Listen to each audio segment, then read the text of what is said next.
My name's Chris. And I'm Kristie. This is the Washing Up Podcast. And this is a very, aggressive intro. It's a very aggressive intro, no. Be aggressively welcome to our podcast. Sit down, relax, and be happy. He welcomes you. You please him. With very Dwight and Jim. No, I'm very powerful. As people might know, this week there's no Canadian podcast because my poor voice. So I'm making use of what I got. I can't guarantee it's going to be there at the end, but we're going full force early. Gonna try stuff. So full force early. For anyone interested, by the way, next week, double dose of Canadian for you. Yeah. So double dose. But in the meantime, week 4.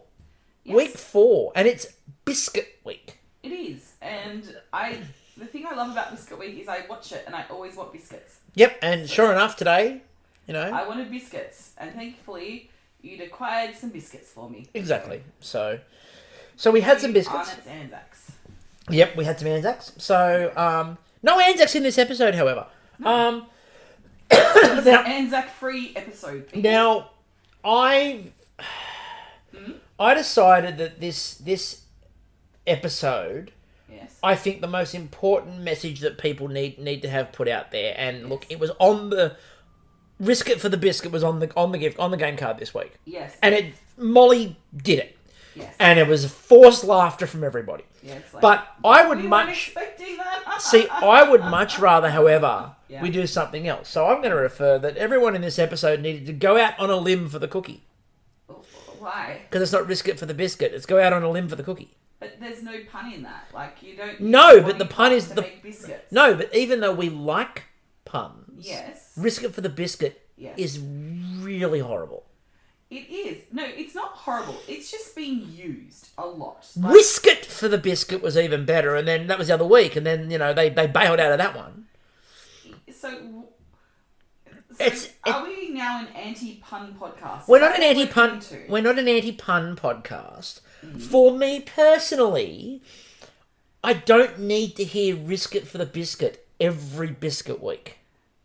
We're over it. But you can't expect people to be planning puns a year out. The week comes up and boom, they've got to come up with puns, and here we are. People can work out other biscuit puns. I'm sure they can. Maybe that's what they need to do with the new, the new bunch is when they're they're doing the auditions and they just have one audition phase which is just pure pun. It's just puns. Just puns. The whole audition process is nothing but puns. And it's someone brings out, I'm going to risk it for the biscuit, and they're like, I'm sorry, but that's just basic. We've said this. We've had this. We want to see something a little new, something a little different. At least bring a prop whisk in. By that account, then we know that Dimmy is going to be right. So, Melissa Melissa, yes, Melissa was whisking for the biscuit, but then bailed. Yes. Yeah, be committed, and we'll talk about Melissa a lot more in this episode. So the intro was the biscuit catching with Darren and Cal. Good to see Cal back in there, obviously, but. The biscuit catching with Darren and Cal, I like the idea of how many takes that took and how often Darren Purchase had to duck up and down behind a hedge. And I know how big that hedge is because we've walked down there before. It's not that big. Do you reckon this could be the new CrossFit craze? Hedge bobbing. Hedge bobbing. Maybe they just throw protein bars. I mean, we know he sleeps in IKEAs. He does. He sleeps in IKEAs. He now goes bobbing for biscuits. He sleeps in IKEAs. He goes hedge bobbing. We have, forget Coo Cottage. Yeah. The nomadic lifestyle of Darren Purchase is something to behold. Yes, he doesn't have a... This is why, we know Coo Cottage. We've been trying to work out what was Darren's domain, because I was thinking, maybe it's a domicile, it's a Doric style, a Doric pillared castle or something like that. Darren's Doric. Darren's Doric. No, he's a nomad. Yeah, he's a nomad. He just gets around, packs light. He packs light, travels well. Forages for biscuits in hedges. Yeah. Whatever biscuits he finds, he keeps. Yeah. Now, Lorena opened this week by saying that she loves biscuits, she loves making biscuits, she loves eating biscuits, and boldly boldly gave us a hit with This Is My Week. Oh. And it wasn't even that they didn't need to coax it out of her. There was no coaxing. If anything, you could almost sense that they were like, this was too easy. Do you think she's a baking god's darling? Like, you know, they're like, oh, that's just Lorena. She just likes to taunt us. Oh, she's just a little scamp, that Lorena. Like, I mean, and you know, I know that obviously she was hoping to do quite well. Technical indicated otherwise, but we'll come back. That was obviously where the baking gods decided. Look, a little bit of, no, you've gone too far. Now, 12 Linzer biscuits. Yes. This was the signature. Now, Canadian did Linzers. Mm-hmm. So it's obviously the biscuit with the jam filling sandwiched in between and a sort of window opened up. You know, not a jam drop. No. You know, which again, for those who might be new to Australian Bakeoff, jam drops signify terror. You know, the scourge of Australian baking. It's still remarkable for me that in all of the series of the Great Australian Bake-Off, there is not a single bake that has caused more difficulty than a jam drop. It's still weird.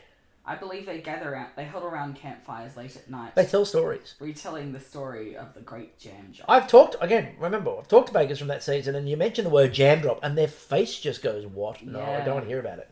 You know, Halloween's coming, you know what the dress as jam drops. You can tell a baker's house, it's just, no skeletons, no cauldrons. Just a jam drop. Just jam drops. So an hour 45 to make 12 Linzers. And we have a hit immediately with the lure pack. Yes. Now they cut to Adrian who goes, I love a little Bicky. Who doesn't love a little Bicky? Is that a nickname? No, it's Adam Sandler's new film. Little Bicky. I'm not saying it. It's probably got David Spade. True. Now Dimmy. Now, they cut to Dimmy, and Dimmy has just decided she's going to make traditional Linzers. Raspberry jam, the classic circle shape with almonds on one half. That's, cool. Yum. Fantastic. Wonderful. Jaden. Jaden being Jaden, obviously, he's going to have a lot of native ingredients. Yeah. So he goes with a bush tucker jam. Now, what was interesting with the bush tucker jam, coastal Monterey berries. Yep. But, ladies and gentlemen, a new challenger has entered the plum sphere. Yes. The Illawarra plum. We live near the Illawarra. I've never heard of an Illawarra plum. Because Big Plum, as some people may have heard last week, when Big Plum infiltrated the ads on this show. No, they don't infiltrate. They emerge quite beatifically and share their love with people who love them. Yeah, We love Plum. Anyway, they've Plum loves you. Yes, we know Plum is love, Plum is light. Yes. Davidson Plum. And a foot-shaped biscuit. Now, I know that he was talking about walkabout, obviously, and patterns and those sorts of things and footsteps. But I also couldn't help but think that he was actually sending out a bit of an homage there to the villains in Teenage Mutant Ninja Turtles. The foot soldiers. He's a member of the Foot Clan. So, he's here for the battle between Arugasaki and Hamato Yoshi. It's what he's here for. Now, Aren't we all? yeah, and more importantly, once he brings up feet, Nat goes there. Nat turns around and goes, I know of a website where you can take photos of that and sell them for money. Yeah, and I wonder if Nat's listed on that particular... No, not that she's taking photos of her feet and selling it. There is legitimately a website that has celebrities' feet ranked. Don't give people the idea to go find it. Not rank feet. No, we don't need to give people the idea to go and find it. Trust me, the people out there who like that, They know. they know. They know. They know. Look, in an economy that might be in a downturn, Why not? nobody's out there spending more money than feet people. Anyway, moving on. Adrian. Now, Adrian did possibly the most Adrian thing I could think of, which he made Cosmo. In biscuit form. Cranberry, lime, and triple sec. So, ladies and gentlemen, we hit the booze and a Early. bake. And so are you. And we hit the booze early and so did you. Yep, and not only we hit the booze early, but we hit it often in this challenge. Far out. I like the martini windows too. Yes. That was a cool little design though. And they came out really well. Like, Yeah. I was worried that the stem would, shrink in, but no. He also The was biscuit can hold its booze. he was also talking about very strong fruit flavours, which to me showed that he listened to every single complaint that Darren Purchase has made this series. Yep, and he's like, I'm going to make it extra fruity. It's going to be extra cranberry, Yep. extra lime, and I'm like, you've been listening to Darren tell everyone to go extra. Yeah. Now, Molly was going with an orange biscuit, a pistachio, and a raspberry jam. Later, when they were talking about them, Rachel Koo was saying that she was a bit worried that the pistachio might burn in the oven. But the way that she actually used it was quite delicate, and it held the green, so you had the contrasting colours, which went really well. Absolutely. I didn't know that pistachio burnt more. Is it because of oils? I'd assume that they're oily nuts, so yeah. That's what she said. So... Ryan made a statement that I think he probably regrets now. The dough loves me in the shed. Oh. Now, the rest of your biscuit week, Ryan, Not disagrees. Strong. Yeah. Hazelnut biscuit with a cherry and apple jam.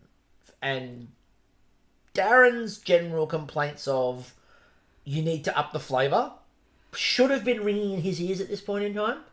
As we'll sort of see with the judging, yes. Not quite ringing loud enough. Arvin. Now, he was making Linzers because he said they're popular during the Feast of St. Nicholas, apparently. Oh. And that was, we said, all the kids used to get Linzers. But wouldn't that be at Christmas then? Like, yeah, I basically. assume. Yeah, I assume so. Feast of St. Nicholas would be around that time, I'm assuming. Coconut biscuit, mango and passion fruit jam. Unless it's an Orthodox thing, because you know that the Orthodox people have like random dates. Like, to be fair, I'm sure it's just like the head of their church just going, no, can't do that day. I was gonna say, I've got. To be fair, find me an organised religion that doesn't just randomise their dates.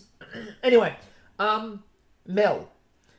Now, what I loved about Mel is that Mel, for a start, Mel was able to... Do you think that's why there's no like ADHD-based religions? Because they'd be disorganised religion? But yeah, it is. They're very disorganised. They can't remember where the dates are, what their dates are, what they're celebrating.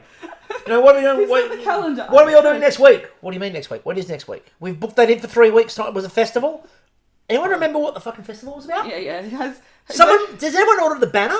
Yeah, does anyone know where the Messiah is? I seem to have misplaced the Messiah. Yeah, where is she? Anyway, so Mel, what I loved about Mel is that Mel's approach to thinking about biscuits is the same as legendary Australian Bakeoff producer Nicole Rogers.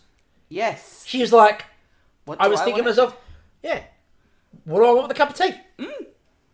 And it's I think it's a question a lot of people like unconsciously ask themselves. You know, it's hitting 3 o'clock, your circadian rhythm's taking a downturn, you're at work, you're like, I'm gonna have a cup of tea. Oh, do I want a bicky with that? Like, you think, what do I want with that? Well, that was literally when, if I go to the shops and I'm looking at the biscuit aisle, I'll be looking at the biscuit aisle going, what's going to pair well with my coffee? Yeah, what'll pair well with my coffee? What do I feel like to go with the coffee today? Now, she went with strawberry daiquiri jam. You know these picks? TikToks. I'm kidding. Now, sometimes I do though. You know, I know I pick hundreds of thousands. Yeah. Strawberry daiquiri jam. Bring back the honey snap. Now, the reason she does strawberry daiquiri jam is it was her first drink when she turned 18. Strawberry daiquiri. That's an interesting first 18 drink. What would yours been? Oh, see, that was the thing. And this leads me in nicely. I was so this is the duality of man. Okay. I've always been a red wine drinker. Yes, you have. And ever since he was born. Kind of. Like, my nose was always really good. We used to go to the vineyards and I wasn't allowed to obviously sample the wine as a child. But my nose was really good at telling if it was good or bad. Oh. And I was never wrong. Oh. And that you've seen this. It continues to this day. I can go and smell a good one or a bad one from a mile away and go, yep or no. Mm-hmm. But funnily enough, when I turned 18, for some reason, I went either red wine or lemon ruskies. Wow. That's the duality of man. Yeah, but I think our generation, like lemon ruskies were just, you know... Lolly water. They were. I mean, we had Sub-Zeros. I was a little bit before you. And then they brought out flavoured Sub-Zeros, which meant that I didn't have to buy a bottle of cordial to put with them. I love what I really appreciate, by the way, is whenever you do the whole, there's a bit between us. There's not that much. I know between there's 2 years. 2 years. Yeah, but back in teenage years, like that's a bit of a gap. Like there's tiny little different experiences going on there. I was at a pub probably before you were. Now, what I really appreciate about this though is this opens up that idea of what potential Linzers are out there for first drinks. Now, the one I want to see, Goon. Passion Pop. No, I want to see Goon. Goon's a good idea, and they come in little silver foil bags that are hung up on the a clothesline. On a clothesline, and you spin the Linzer. Spin the Linzer. Oh my god! Okay, that's the next That's the next party game. There you go. Spin the Linzer. Spin the Linzer. But you can have a passion. Midori Illusions. Linzer. Think of the colour of the Midori Illusion Linzer. Ooh, that'd be delicious too. Oh, actually, it would go quite nicely. And then you've got those people that decided to start drinking and go really stupid early on. So what you ended up with is Black Sambuca. Oh no, yuck. There'd be a lot of Bundy and Coke Linzers, I'm sure. I'd do the Black Sambuca Linzer because Yeah, Aniseed. You like your aniseed. Again, now I went from, so for those people at home, I went from red wine and lemon ruskies to absinthe. And it's a natural progression. Neat absinthe, by the way. Not the flame and everything, just neat. Just neat. Nice. So neat. I'm here for the idea of the Black Sambuca Linzer. But no, I like the idea. I really like the Goon. And again, you could have, is it white or red Goon? And the bags can be different. Elixir. Oh, that could be hilarious. Yes, but I would like to see a Passion Pop one. Like that's got to be Bacardi Breezer. Oh yeah, absolutely. West Coast Cooler. Of the West Coast Cooler. Oh, West Coast Cooler Linzers. So if you're listening out there, let us know what VB Linzer. What flavour Linzer do you think you should have based off like the early drinks you've got? A Resch's Linzer. No one drank Resch's. My ex-boyfriend did. Well, that explains my first boyfriend, something. Yeah. It really does. It's like when you hear someone overseas and they ask everyone about Foster's and everyone just laughs. All right. So speaking of stereotypes. Yes. Darren used British stereotypes on Elliot. Because he's like, biscuits. You've got to love a biscuit. And then, look, we talked about the other week where Darren out and out said that no one had ever come last in a technical and then run all the way to the first and win. Yeah. Right. That was one of the biggest lies in the history of Bakeoff.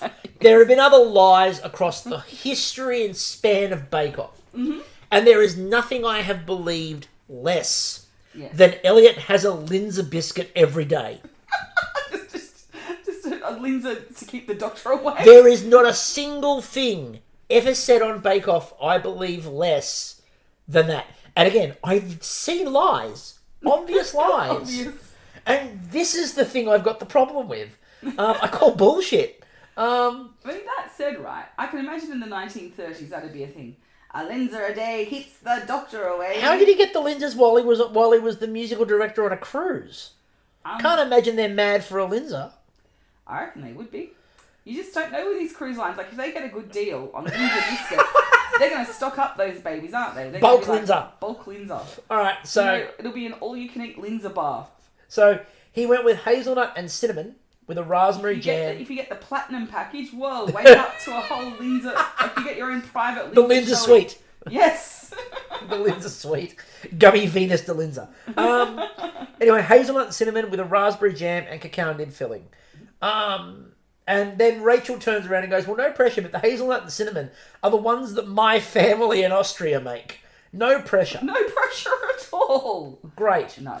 Now, Lorena was going with a cherry jam and a star anise with a spiced chai. Ooh.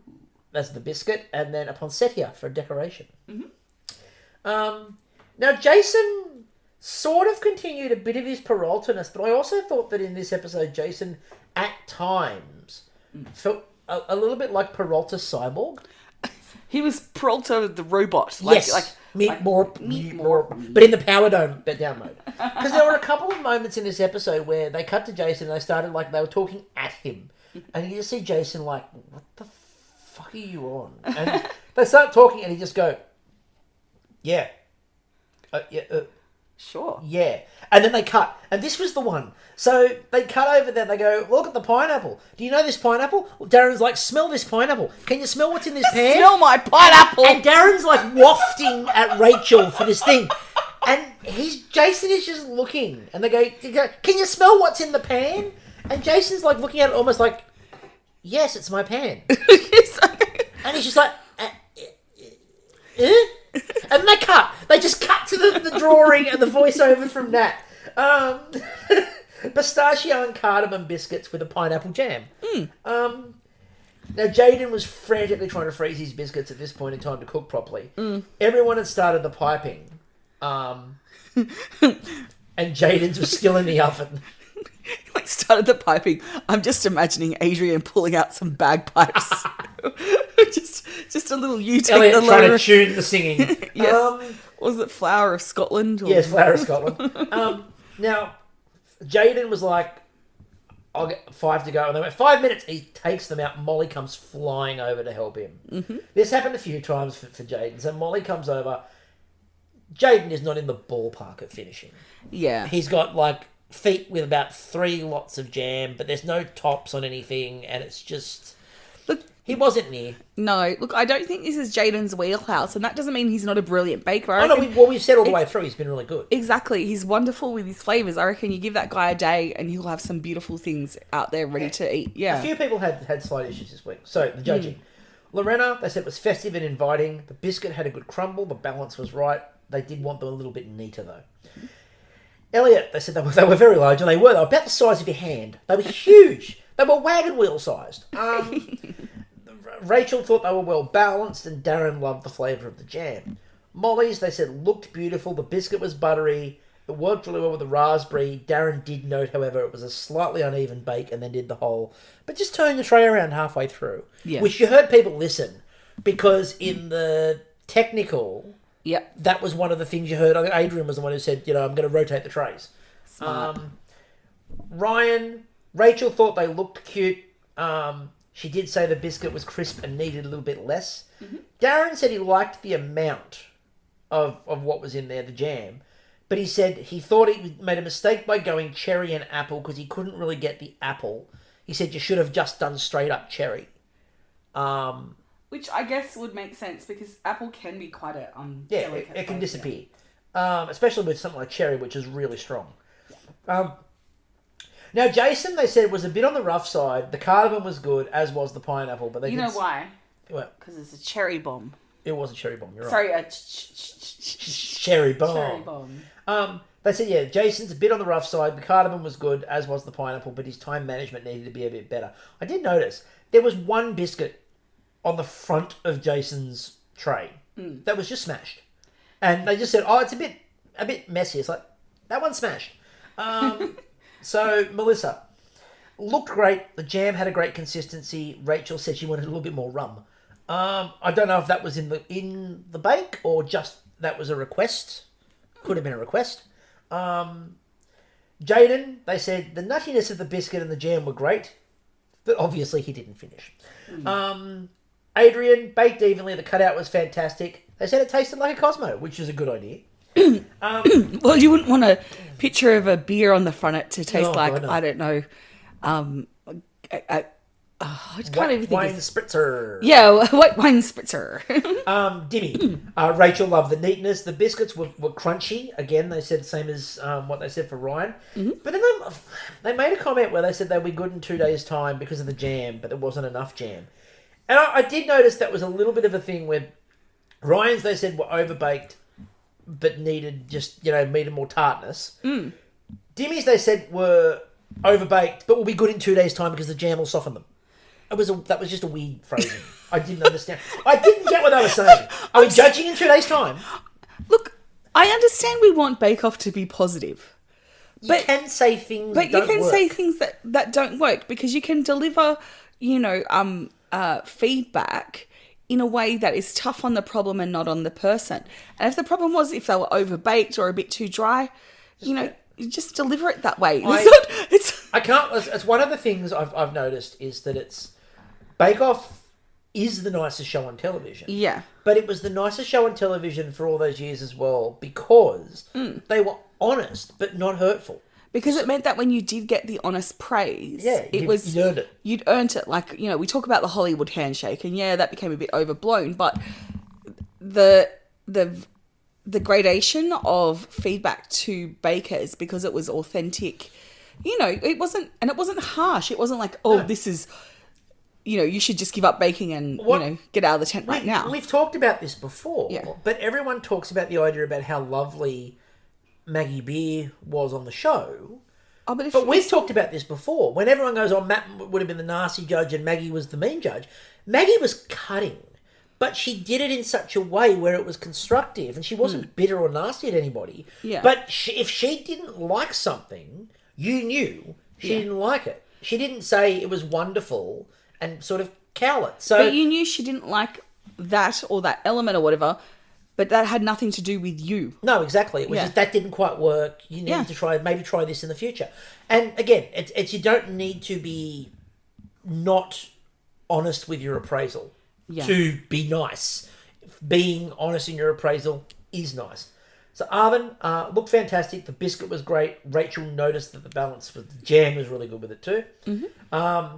Cal also noticed that the passion fruit, when the two little bits of passion fruit seeds in the middle, made it like a baby in a park. I know, or Kenny. I'm surprised. It was very Kenny. All right, so the joke this week for the technical. Yes. In this week for the technical, the instructions were cut into one-word pieces of paper. You'd have all the instructions, but they're all on one bit of paper. Enjoy! That was a great joke. The technical. And plus confetti. Yeah, exactly. Double win. Not if you're the people that clean it up. So the technical. Mocha mochi cookies. Yum. Now, Rachel's instructions were big stretch and feel it up. That's a Friday night. Yep. Coffee flavoured in the middle of the choc chip cookie. So the choc chip cookie with it in the middle of it. That just... Yeah, this is ingenious, and I need more mochi in my life. Yes, 2 hours. Yeah. So, I did notice they had the Smeg coffee machine in the corner. Now, they didn't have one each at their table. They had one in the corner. And it was my idea of, like, workplace help. Because, like, everyone had to line up behind each other at the Smeg to get the coffee to make the... I'm like...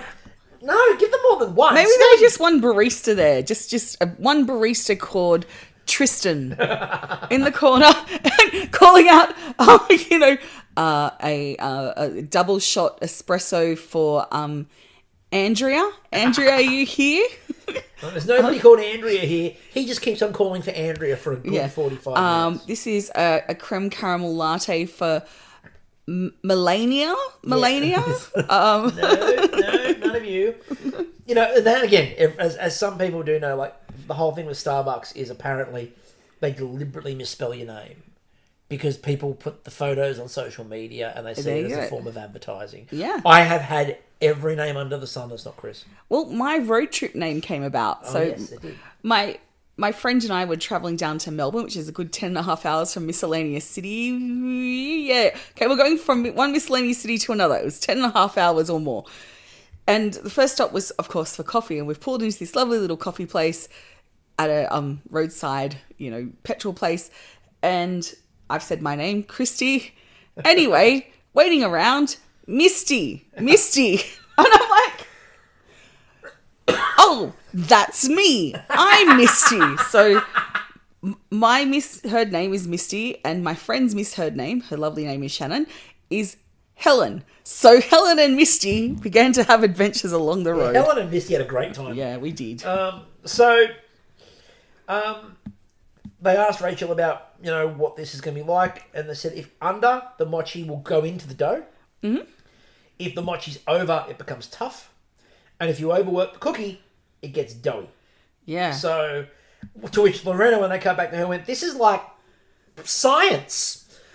Yeah, it is. It's a chemical reaction. We then found out that Mel talks to her bakes. Mm-hmm. She's having Do you think that's a saying in Japan? Like when things are getting a bit, hard, they're like, "Oh, tough mochi." Like that's the way the mochi doesn't stretch. Yeah. Then we got, speaking of mochi, This is possibly the messiest thing I've seen on Bakeoff. And I watched Robert's Bench for a whole series.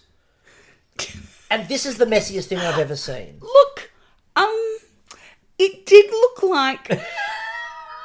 like some people might say Woodstock.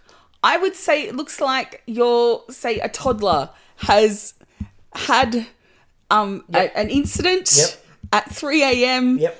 And it's gone everywhere. Like we don't have kids, but we've seen people with kids where they show it's gone all the way up the back and in the hair, and then the kid tries to pick it all up. Or just start playing in it. It really gave that impression. Yeah. I hope you're enjoying your beautiful breakfast smoothie or dinner. Yes. Dessert, whatever. Some peanut butter on toast. Yeah. We also had a big discussion about what makes a big stretch. What level is a big stretch? And, that was really funny. It's like, is that a big stretch? I don't know. Is that a big stretch? Is that a big stretch? You know what a big stretch is? They should have gone outside and filmed the dogs, because every dog that stretches does a big stretch. They all do big stretches. They all do big stretches. Even the little dogs, the big dogs. Jaden thought the mochi is the weirdest baking thing he's ever worked with. And probably. I don't really think I can argue with that one. It's not, Well, he hasn't been in the same room as you baking, and get it? Because then you'd be the weirdest.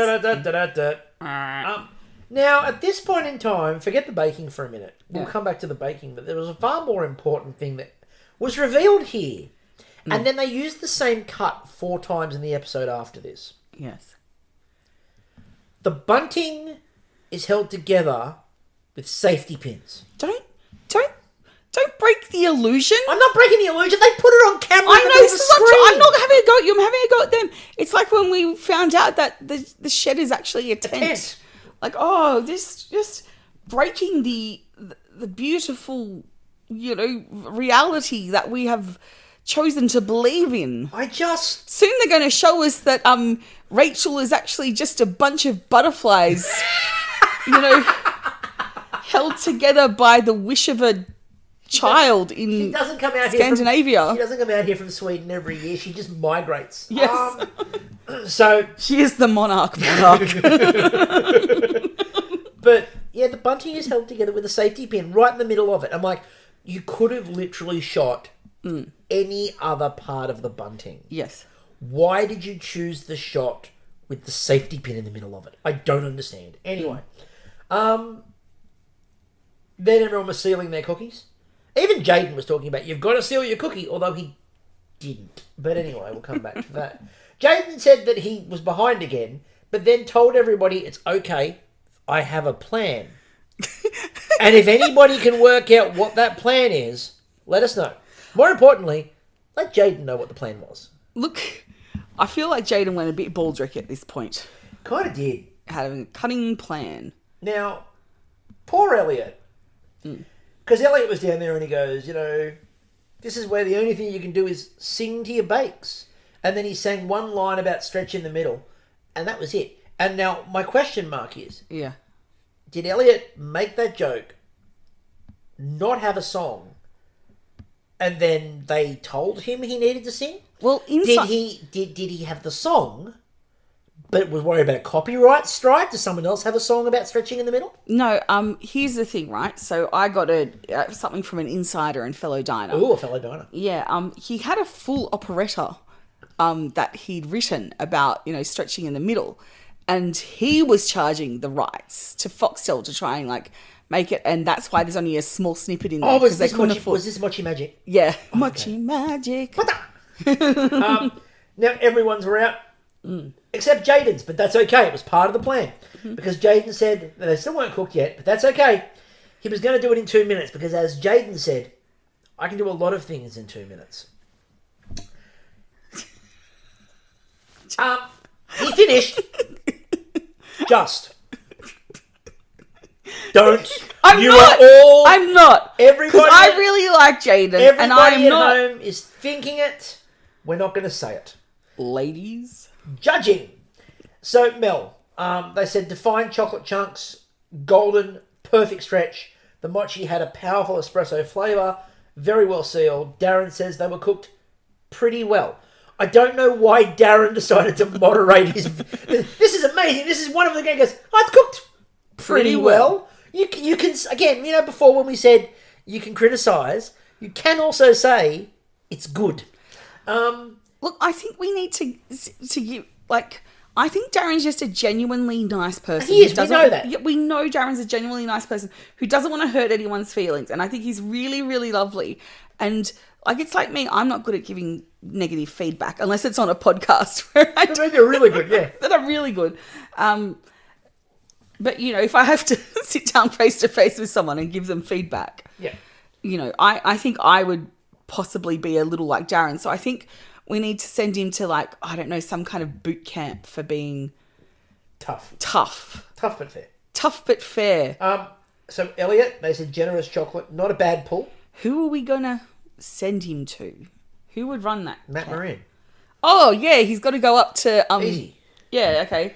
Go out to the farm, Go up to the farm. have some Moran lamb, and He'll have to camp out there with the lambs and become one with the lambs. have some Moran lamb. Yeah. So generous chocolate, brilliant. Not a bad pull. I'm assuming that was the cookie. Cookie had the right chew. The chocolate, however, was a little bit overpowering of the espresso. Dimmy, the bait was a little darker. Good stretch. They were cooked more than they should be, however. That was the second one in a row for Dimmy, unfortunately, where she was a little bit over. Lorena, uneven bake on some of them. They said there was, again, a lot of cocoa powder on the mochi. The cookie was very crunchy. Ryan's, they said they looked pretty good. Unfortunately, only a little stretch on the mochi. Yeah. Basically, it wasn't firm enough when he'd made that mixture. That mochi was too soft. Adrian, lots of chocolate on top. Awesome stretch. Good espresso kick. The mochi was very well contained. They did say maybe slightly under in the cookie. Jaden, unfortunately, the mochi wasn't sealed. Good stretch, but underbaked. Rachel then talked up the salt, which gives you the impression about how unfortunate Jaden's bake had gone when Rachel was like, good salt on the top to help the chocolate.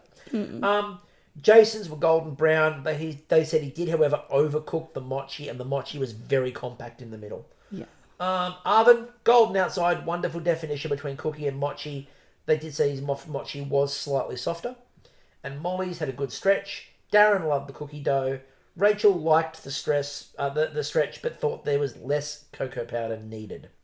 So, from last to first, Jaden, Jason, Lorena, Ryan, Dimmy, Elliot, Molly, Adrian, Arvin, and Mel, once again, wins a technical. Woo! And we know what happened last time she won the technical. Oh, no. So, surely it wouldn't happen again. No. It's been a while since we've got to tell you about our fine work at Moran Lamb. You know all about our quality produce, about our fine meats. We told you all about our Moran Spam, all the finest pork products and offcuts that you can use at food-grade material. We told you about Moran Yams, some of our finest grown produce. And we've been out hard at work trying to come up with the next adventure in Food Odysseys. And what we found is the best clams money can buy. That's right, from the Moran Dams, it's Moran Clam. Moran Clams, coming soon from Moran Lamb. The showstopper. Yes. So the showstopper. The moving biscuit vehicle challenge. Now, a couple of things. We'll get through the intro and then we'll come to what we're going to talk about. All right. Any type of biscuit. Mm-hmm. 3-dimensional. Yeah. Must have one moving part. Must be decorated. 4.5 hours. Cool. Now, the judges chat here. They did their chat. They basically just told you who they were sending home at this point. They weren't pretending. They just said they're sending Jaden and Ryan. I don't necessarily think it massively mattered in this challenge. Somebody would have had to have an absolute disaster. Unfortunately, that was Jaden. So, yeah. Melissa and Arvin were the two they talked about. Now, what I am going to say here is I am getting very sick of the phrase, anyone can win the showstopper and therefore win Star Baker. No. The show is 3 challenges. Can we at least pretend the show is 3 challenges? Simple request. Too much emphasis on the showstopper. I don't like the fact you focus that much on it. No. It's a good bake, but there's 3 different components. So, anyway. Like we talk about, okay, the technical is one which you'd come back to use to help decide between people. But the showstopper really is the redemption round for anyone who's, you know, the people who may be in danger of going home.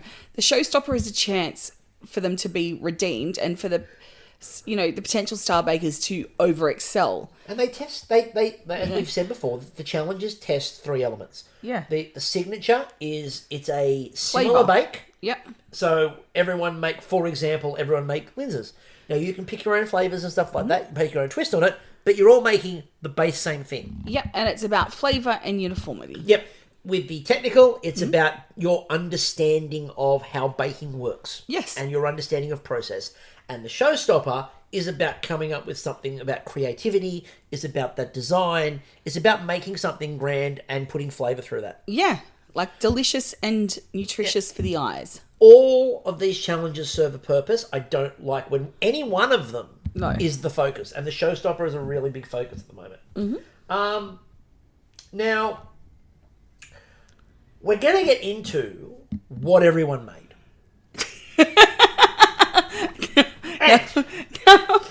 It started promisingly because Ryan went with a ginger and lime taco food truck. By the way, Ryan, you did get very Mexico heavy in this series. You made a lot of Mexican things because, as you said, you're making a lot of Mexican things because you got married in Canada. I know there was the rest of the story. I don't care.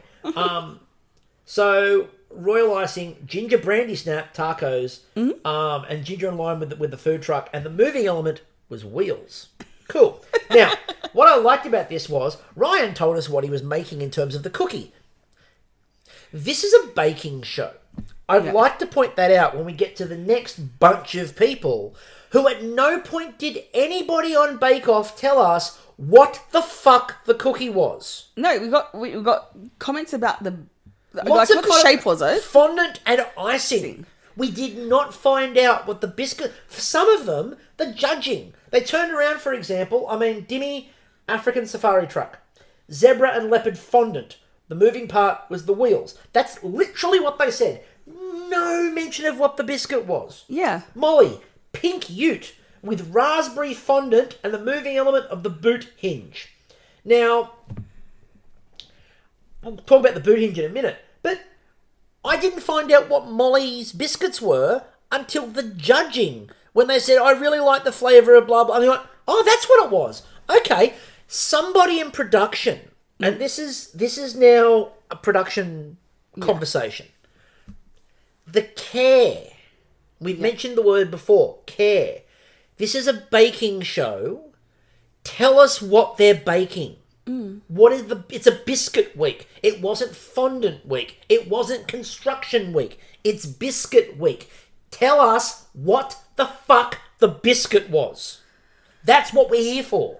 Yeah. Look, I'm a bit concerned. We mentioned it in the first episode, and we weren't going to mention, the sadness that is Cal again. But I'd like to try and give some grace and hope that these kind of glitches and stuff are because of some, maybe they're people making this show. Yes. But it just worries me, and it's little things. Yeah, it's just little things. But it's little things that have a big impact on the way the show's presented. Yeah. And we are giving, again, there is a lot of grace to be given, and very correctly, a lot of grace to be given for a lot of things this series, genuinely. But you can't forget to tell people what the food is on a food show. Yeah, and considering, the bakers would hand a brief over what they've made. Yeah. That information should be there. It just need to be on screen. You didn't even need to say it. No. When you do the drawings. Yeah. And you don't always put the biscuit on the drawing, but you always say what they're making. Yeah. You could have just had the drawing have what the biscuit was. Yeah. And for some of them they did. Before, yeah. So gingerbread they did, and a couple of others they did. Yeah. But you could have just had that on the thing. Instead, we were left to the judging to work out what the fuck they were baking, and that's just not Bakeoff. Yeah. Right? This isn't, again, one of the American shows where it's all about the construction, it doesn't look fancy, and there's Rice Krispies under it, doesn't matter. This is about the biscuit as well. And even when and again, I don't like going back to previous series with previous people, but in previous series, even when the challenge got a bit out there, it was still what is the ingredient they're supposed to be making. Yeah. That's the focus. That needs to be your focus. You can do really cool things that look good. The focus at the end of the day, again, love the bakers, love the bakes. The bakes include what the food is. All right. off that soapbox. I have another one. Is the boot in the spirit of the moving parts? It's a part and it moves. And it's something on a truck that would move. I think there's two ways to interpret this challenge. Both are correct, by the way. I'm looking at it from a different perspective. It's a moving vehicle challenge. That was the gist of it. And then it said moving parts. So we didn't specify in that bit. But a moving vehicle challenge. Yeah. I would, in the spirit of that, take it they want the vehicle to move. Yeah, but imagine, like I think that's valid. It's a boot. A boot opens. Her boot opened. Tick. It looked very lid of a box to me. Yeah, still a moving part. Okay. Maybe she should have. Maybe if she look, wanted to make it more sophisticated, maybe make the side doors open too. Yeah. So you've got because she used Molly used the rice paper, which I think is a great thing to use for a hinge in this spot. Could have used it for the side doors as well. Yeah, that could have been good. Then she said the biscuit for the biscuit line. And everyone forced laughed like an 80s sitcom. Like it was an 80s sitcom forced laugh.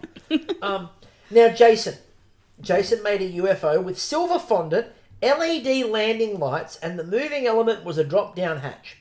Now, he then said he was using fennel and orange, so thank you, Jason. I'm so pleased I know what your biscuit was. However, when we get to the judging of this... There was no drop-down landing. The drop-down hatch wasn't a thing. No. It was a little thing on top, that a single triangle that dropped above. It said LED landing lights. There was one light on the top. Yeah. And a one-hinged triangle. I didn't think that was in the spirit of the challenge. No. I didn't. And again, on the drawing, the door hinged. On the drawing, the door hinged. The door didn't hinge. The door was just a black space. The top hinged, and it was one triangle coming down to show you the light. And look, we could have a guess and say, look, there's a possibility that his bake didn't work well, that there was other stuff going on. But because we didn't get the conversation about flavours and we didn't, the emphasis is on what it did, then that's all we got. Yeah, if they'd focused on flavours with everybody all the way through, then there's more of a discussion about, we know what the flavours are, the hinge might not work or whatever might not work. Instead, we were told this was all about the design and all about how they looked and nothing to do with what the biscuits were, because the show didn't care enough about the biscuits to tell us what they were. Consistently. They did a couple of times, but not consistently. Then we get to the end. They go, well, the hinge, but his flavour. Okay, well, great, but what are we judging on? Yeah, and I know it's confused. I know that the storytelling needed to show that Ryan and Jaden were the people going home, but you can still have conversation. Yeah. So Jaden's bark canoe. Yes. The moving element was the rolling logs under the bark canoe. And he had the depiction of his three grandmothers. That was really cool. One Maori, one Indigenous, and one Dutch. All seafaring peoples. Still no idea I still don't know what his biscuit was. I think all of it was gingerbread. I don't know. It ended up all being gingerbread because Melissa, as we'll talk about in a minute, helped out there. Now, Elliot, again, the cruise ship director himself, he's a musical director, but I don't know if anyone's seen the Smosh video Werewolf, their version of Werewolf One Night In, but Chance playing the cruise director. Yes. I've just got this image of Chance playing cruise director and Elliot being the musical director, saluting each other. On that ship. So gingerbread, fondant portals, lime and coconut anchors. Now, his moving element was a rocking motion. It's movement. If it's on a fulcrum. His moving element was the Dawson chair. His moving element was a seesaw. It moved. Yeah. I don't actually have a problem with that. I thought that was quite cool. Yeah. Now, Arvin. Now, Arvin went with Kalisa. So, the cart pulled by the horse. Yes. Chocolate flowers, moving element, biscuit wheels. What were Arvin's biscuits? Fucked if I know. Hopefully it weren't horse and carriage flavoured. Horse flavoured, possibly. Just a little Cobb and Co action. Now, Lorena went with a double-decker bus. With vanilla and lime, she told everyone what they were. Thank you for that. Peppermint royal icing and biscuit wheels were her moving element.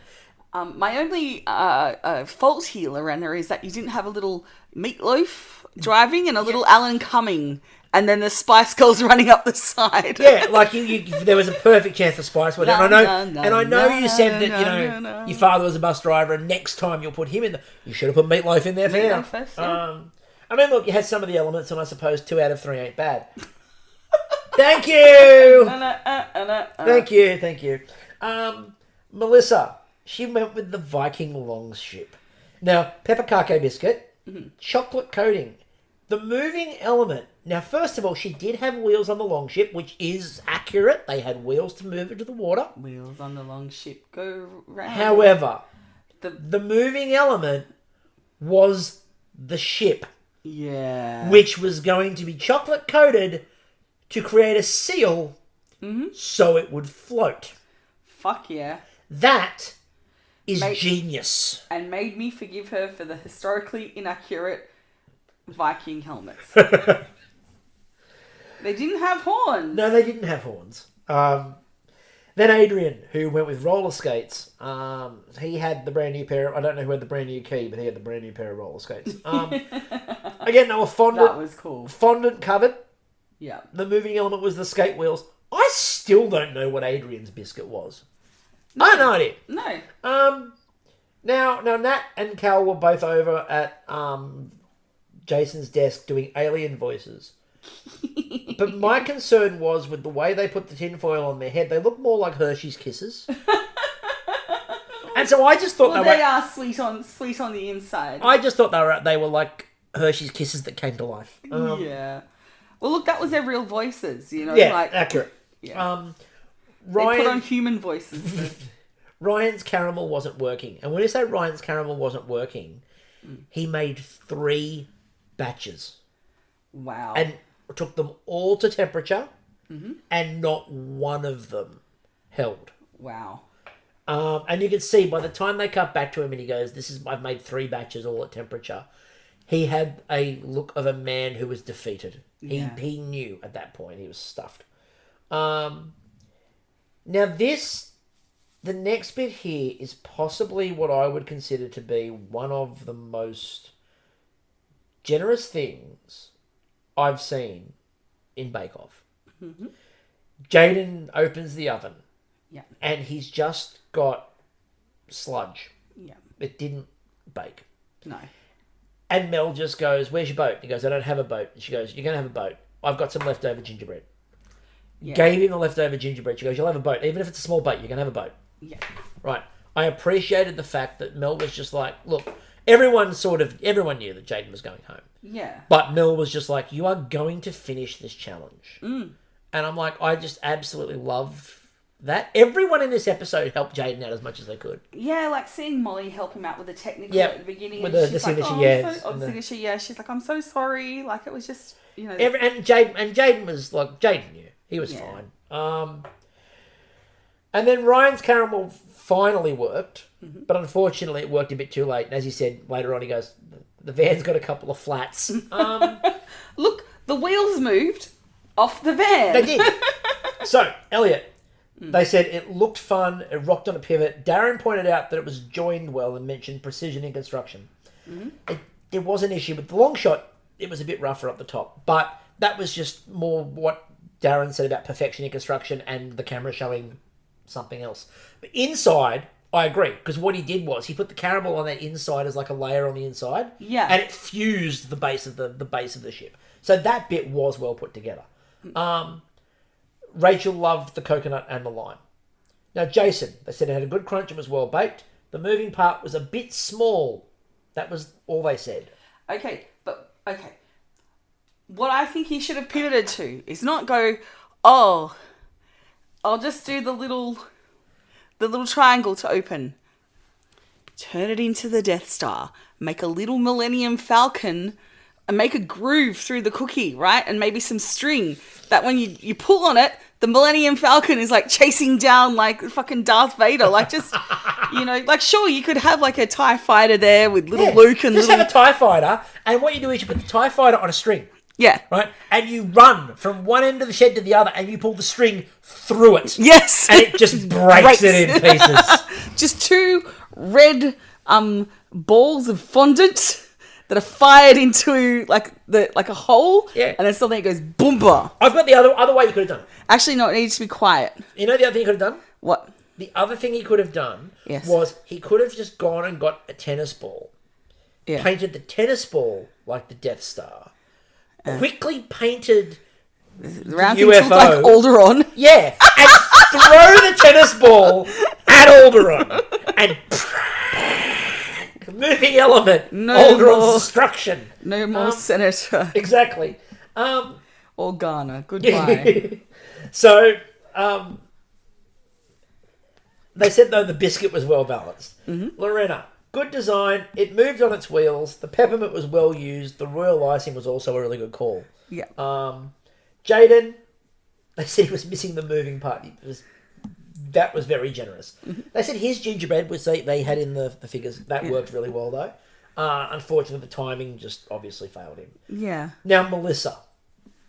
It's the first time they've ever had to produce a fish tank. Look, we have seen vessels before. Obviously, I go back to Chris's ridiculous trifle. And Mary's pirate ship, remember that? Yes, I'm pretty sure it was a pirate ship. but yeah.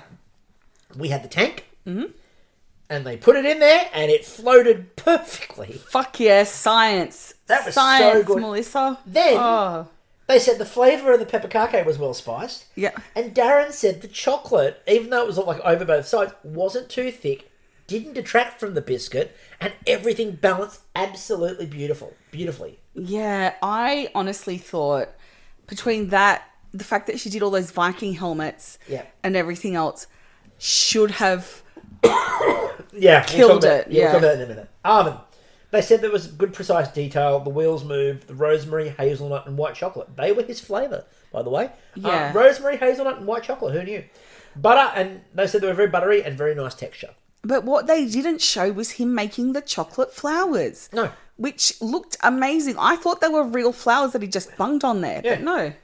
Ryan, they said the elements were there, the ginger flavour was lovely, but obviously his moving part was missing. Adrian looked fabulous, it rolled well, the biscuit was buttery, the cacao nib was good, it needed more finish around the edge of the roller skate. And then Rachel was like, but it was great. And then Darren goes, I think the biscuit was too dry. I was expecting him to go, it needs more cacao nib. Yeah, look, Let's go again. What it needed was a muse to come down and sort of create a club around his roller skates. Yes. Maybe Gene Kelly turns up. Oh my God, yeah. Adrian, baked Xanadu. Up to you. Wasn't the guy in Xanadu named Adrian? No, he wasn't. No, he's not. And it's not the Gutenberg. Yeah, it's the not Gutenberg, yes. So, Molly, the boot opened. She had poppy seed in the biscuits they really liked, apparently. And they said that the lemon was subtle. The lemon was so subtle we didn't know about it. But they said that they could also barely tell. Maybe they were watching what we were watching and they didn't know. No. So Dimmy's moved, however the wheel did drop off at the end of it. They said the caramel was too thick in places, but good flavour. The gingerbread had good spice, because apparently she used gingerbread. And that was it. And so the Star Baker conversation. Now, not anywhere like the other week. No. But I do want to ask the question, what exactly does Melissa have to do to win a Star Baker? Like shit. Like, it's just... Like, normally, especially, like, this is the second time where she's basically been flawless. And in this one, normally if that happens once, and you should have won one, when the next one comes around and it's close, they go... Yeah, you need this. You deserve one. We probably should have given you one last time. Not here. And again, nothing... Arvin was great too. Like, they were both fantastic. But I just looked at it and I'm like, I don't know what Melissa needs to do to get Star Baker. I thought this had to be her. She had a floating ship. Yeah. Surely. But apparently winning the technical and floating a boat doesn't float your boat. What will float their boat? I don't know what will float their boat. Not a floating boat, that's for sure. And then we get to the decision of home, and they didn't really try to hide this one. Jaden, obviously a massive loss. Yeah. Jaden. I've enjoyed watching, again, the native flavours. You kind of got a bit of the feeling that Jaden was at the point where he was quite comfortable in, I've done some cool shit. But he'll be one of the people that I'll keep up with on Instagram and stuff. Like, I think there'll be some interesting stuff that he produces. And obviously the other person to go home is Ryan, and I'll be keeping up with Ryan because, well, I know him. But, yeah, look, obviously a bit disappointing for Ryan. But as we've sort of said in the last couple of weeks as well, Darren had given him a few pokes on flavour and pump this up. Yeah. And it didn't really happen for him. Yeah, and So- he just had a bad He day had, with look, caramel as he's well. had like some really good 3 bakes. Yeah, exactly. He can definitely go home with his head held high. Oh, yeah. He's introduced Mexican cooking to a whole new generation of people. What with his experience of getting married in Canada. But look, happy with him. For knowing him, I'm happy with what he did. I think he did really well. And you got in there, and that's something to be proud of. Like, everyone who gets in there should be happy that they got in there. Fuck yeah. And they got to do that. So And meet the awesome people and... yeah, they get to meet really cool people. So yeah, that's Biscuit Week. Done. Now, obviously, next week we'll be back with, the next episode of this. We will also be back with some Canadian. So the feed will become fairly cluttered. There are also plans to talk to some bakers down the line, but as you can imagine, there's a lot going on. Yeah. So if you're wondering where all those things are, just be patient. Be patient. Yeah. Good things come to those who wait. Yes. We are good things. We are good things, and we don't get paid for this. It's a labour of love, and it doesn't help when 2 of your favourite shows are on at the same time. So when 2 of your favourite shows are on at the same time, and you got a podcast about them. Message to everybody. Do not ever, under any circumstances, do this again and put them both on at the same time. And like, the only month that I've got like more bookings than I've had all year. Not all year. Like, I've had spaced out bookings, but my most condensed heavy burlesque month is this month as well. So there's a lot going on. There's a lot happening right now. Yeah. So, and as you can sort of hear right now, my voice is dying as it is. So we're going to leave it there. Thank you everyone for listening. Until next time, I'm still Chris. And I'm still Kristie. And we will catch you all later. Row your boat. Actually, coat it in chocolate and just let it float.